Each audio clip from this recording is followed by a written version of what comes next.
John, and welcome to Lucky Losers, the channel with content for all. Channel whose mission it is to inform and to some extent educate. So this is the final part in the series of a brief history of public transport in Swindon, and it's quite different from the previous 3 videos that you may or may not have seen. Today's video covers the period from 1990 to the present day and a glimpse into what the future could hold. It is arguably, the last 30 years is arguably the period with the greatest changes, not only in the fleet size, the change in fleet, the number of routes corresponding to the growth of Swindon, but also the administrative and management aspect when Thames Transport Limited ultimately became Swindon's bus company. So now for the highlights of how we have got to this point in time in the last 30 years.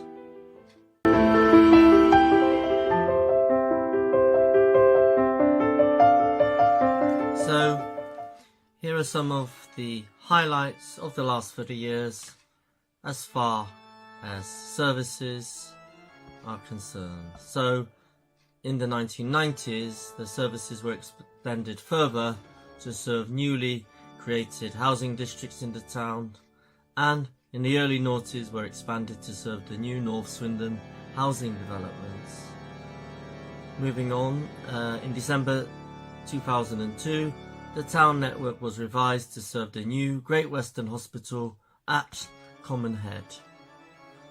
The centenary was celebrated in 2004, and events during the year included a talk about the trams, vintage bus services around the town, an exhibition at the Steam Museum, and a special bus rally held at the Wroughton Science Museum on the 12th of September, and that's the centenary, the 100th year of the establishment of public transport in Swindon. In July 2005, Thamesdown vacated the Corporation Street depot and moved to a new, modern, purpose-built one at Barnfield Road, where it still is to this day. In November 2011, the company won the Top Shire Operator and UK Bus Operator of the Year titles at the 2011 UK Bus Awards. In 2017, 8 new buses entered service in a new bright green, blue and red livery with Swindon's bus company branding. Then, current vehicles in the fleet started to be repainted into the new colours. In October of that year, a total of 13 new low-emission single-deckers were introduced, featuring Wi-Fi, USB charging and social seating area at the back of the buses. New buses have been purchased recently, but more about that in just a moment.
And now about management and ownership.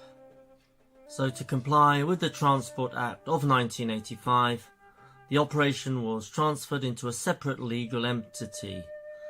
Thamesdown Borough Council retained ownership from 1986 to 1996 and made Thamesdown Transport what we call an arm's length company when Thamesdown Borough became Swindon Borough and a unitary authority in 1996, if you've got that.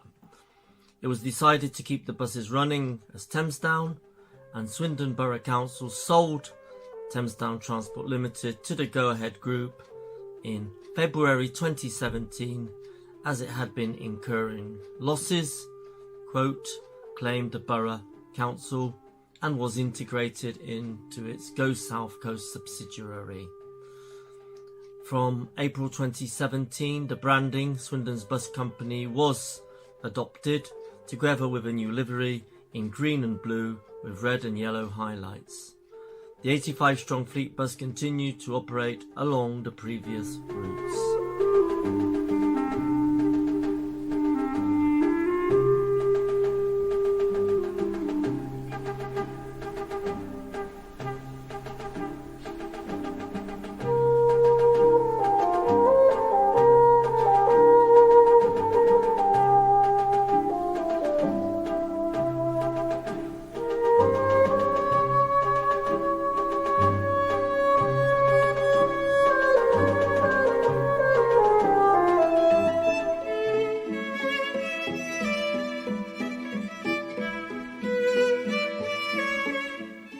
Next we'll look at redevelopment.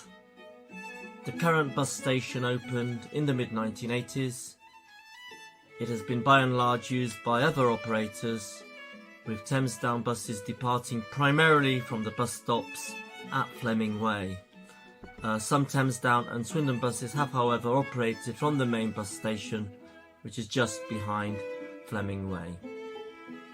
When it comes to the new depot, in 2004, Swindon Borough Council announced the proposed redevelopment of the town centre area, which included the bus station I was just referring to. Thamesdown Transport moved their Corporation Street home to the new facility at Barnfield in 2005.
I'm now going to say something about the fleet and changes over the years.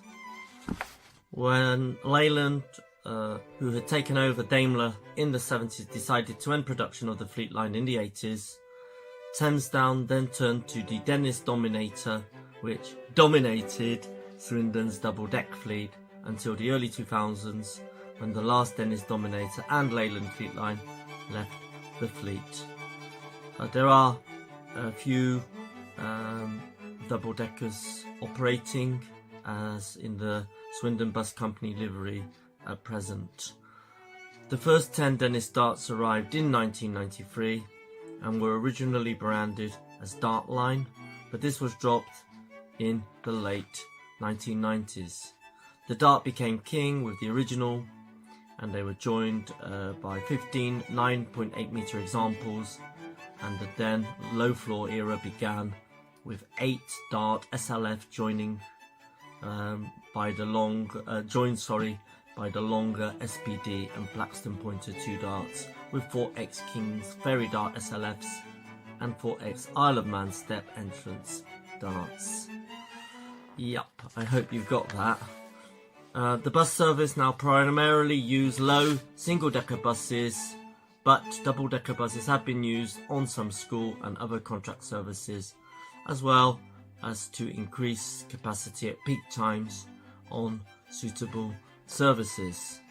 There were some ex-Lothian Leyland and Volvo Olympians, which apart from 9 in fleet livery were painted in Bournemouth yellow and blue for school contracts, left the fleet in 2013, and in their place 9 ex-London United Scania East Lancs Omni decks and 4 ex-Lothian Tridents arrived. There are also 2 ex-London Tridents as well. That's a mouthful.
So, something about coaches. In fact, I should have referred to coaches in the last video because coaches were used by Thames Down even in the 1970s or late 70s at least. So, as I've just mentioned, Thames Down has had various coaches throughout its history. These were mostly Leyland Leopards and Tiger chassis with Dupler and Plaxton bodywork, but they did have a couple of Birkhoff bodied Scanias and 4 double-deck Scania coaches with Plaxton and Birkhoff bodywork. There was also a depot fire in the late 1990s. Thames Down purchased Kingston coaches jointly with Wilts and Dorset, but sold its stake to Wilts and Dorset when they closed the coaching operation in the late 90s.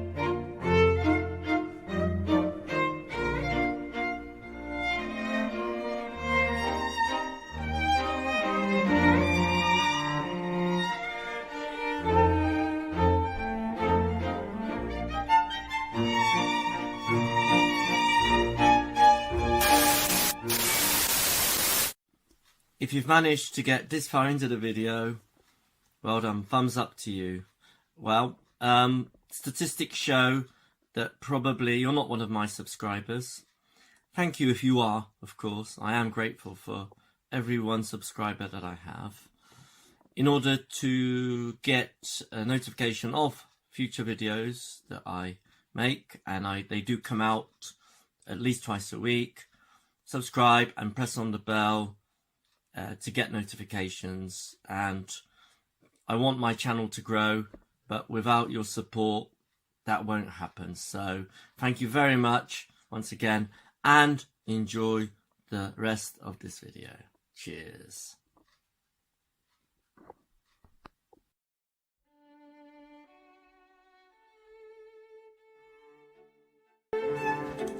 So now, something about the route network. Currently there are 36 routes served by Swindon's bus company, mostly in Swindon, but some also beyond. So we're going to play a little game. We're going to go through the routes in numerical order. I'll show you the number. I'll give you 3 seconds to tell me to guess where, and I'll tell you where. Alright, so it's a game of speed. Hope you like it.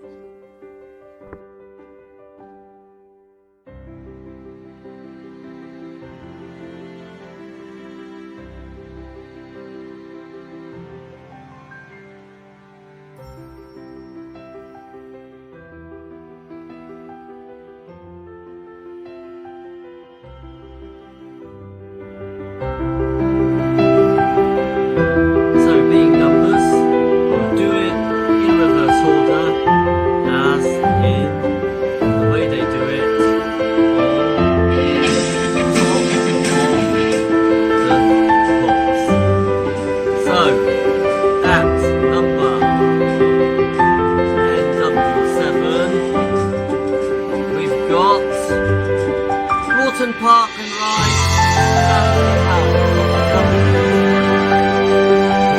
Then got NW3 Orbital Park to Windmill Hill.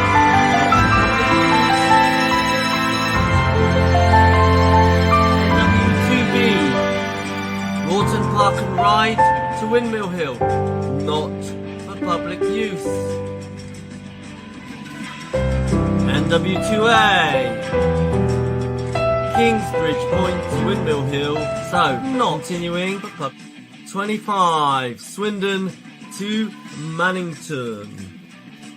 At number 24, Swindon to Blunsdon. At number 23, Swindon to Stratton Park. 22 Marlborough to Hungerford. Sorry, there's another 22, by the way. There's 2 22s, if I'm not mistaken. Barnfield to Oakhurst. 21, Swindon to Penhill via Pinehurst. This is where it's getting complicated. Number 20, Marlborough to Hungerford. 19A, Swindon to Sparsols. There's also 19, there's 19, Swindon to Sparsols via Outlet Village and the Link Centre. 17A, Old Service, Penhill to Park South via Gorse Hill, Town Centre, Walcott West. 17, Old Service, Penhill to Park South. 16, what used to be the hospital service, Swindon, now Swindon to Blunsdon. 15, Swindon to Tor Hill and Orbital Shopping Centre. 14A, Swindon to Leiden and Eldene via New College, Great Western Hospital. 14 again, Old Service, Swindon to Leiden and Eldene. 13, there should be a 13A, Swindon to Eldene and Leiden. 13, Swindon to Eldene and Leiden via New College. Number 12 is Oakhurst to Great Western Hospital. At number 11, Tor Hill to Middle Wychell. I wish I hadn't done this.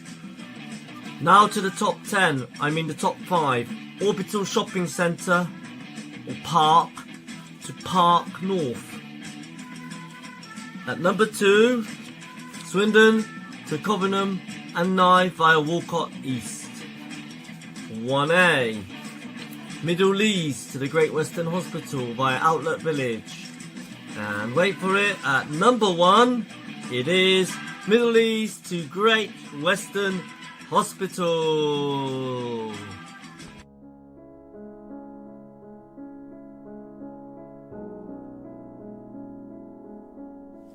So finally, we're going to look at today and the future.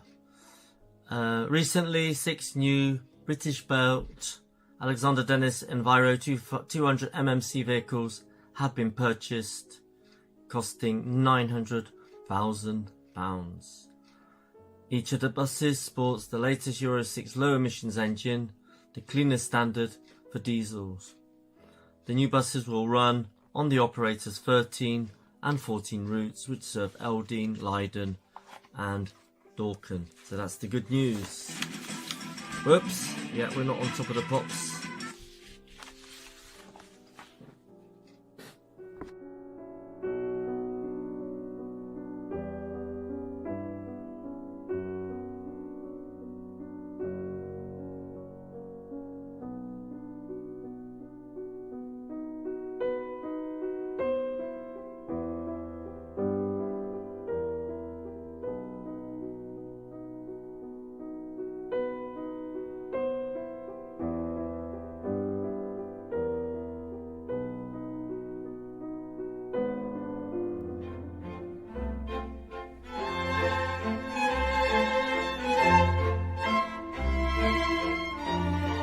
So now a bit of a sum up and what the future holds. So whilst the last 30 years have brought changes to administration, fleet type and route extensions, in my view the next 30 years will see fewer radical changes in this scope, since the town's potential for geographical and population growth has now peaked. Rather, I feel there will be a move towards green transport, meaning a replacement of older buses for those running on alternative energy, be that hybrid and or electric. Technology will play a greater role than now, and hopefully we will be seeing a move away from cars to public transport. Perhaps there will be a move to re-establish tram operations, but that will be pointless if buses outperform the trams on the energy front. Of course, everything will depend not only on who runs the administration, but what happens beyond, not only in the town, but also in the country. I believe public transport in Swindon has a great future. And speaking of which, I'm going to move 30 years into the future, when hopefully I'll still be around, summarising the next 30 years. And this is what we'll be looking at in 2050. I hope you can see that. Well, yeah, we'll be flying. Here we see my depiction of Swindon's 2050 flying bus, would you believe? It's a bit of a retro. This bus is a retro model from the late 1990s, early noughties, converted into a flying machine. So would you believe? I think this is the future of public transport beyond 2050. So here endeth the brief history, 4 episodes of public transport in Swindon. I hope you've enjoyed all the series. Of course, you may want to add your comments and likes. I'd be interested more in the comments, what you thought of the whole series and what you thought about this particular edition. I'll be back hopefully in the new year with a series talking about Swindon's other bus companies and their history. So I'm sure there are some of you who remember Bristol buses even. Okay then, so we're going to end it here, and thank you once again for getting this far. Hope you enjoyed it. I'm going to love you and leave you. Until next time, bye.